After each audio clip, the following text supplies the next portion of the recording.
ইসলামী bank জামাত নিবে না BNP নিবে, এটা নিয়ে কামড়াকামড়ি শুরু হয়।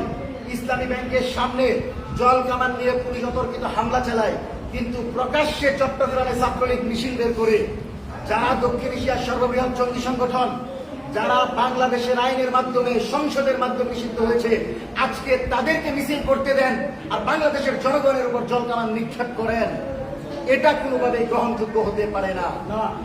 আমরা সরকারকে স্পষ্ট ভাষায় বলতে চাই, যে কোনো পদ্ধতি দিয়ে যে কোনো প্রক্রিয়ার মাধ্যমে যদি বাংলাদেশে আওয়ামী লীগের রাজনীতিকে ফিরিয়ে আনতে চান, তাহলে 1400 শহীদ পরিবারের সাথে যুক্ত করতে হবে।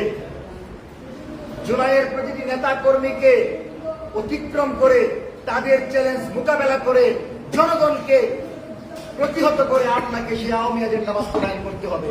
সুতরাং কোনোভাবেই এসালামকে পুনর্বাসনের চেষ্টা করবেন না, কোনোভাবেই আওয়ামী সুশীল সম্প্রদায়কে বাংলাদেশের রাজনীতি সক্রিয় হতে দিবেন না।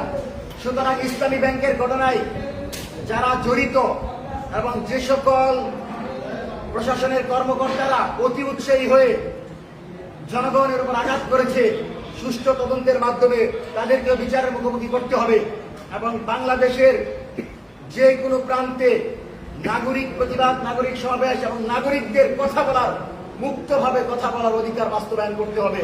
কোনোভাবেই প্রশাসনের মাধ্যমে অথবা নিজ দলের নেতাকর্মীদের লেলিয়ে দিয়ে ভিন্ন মতকে দমন করার কোনো চেষ্টাই সরকার করতে পারবে না।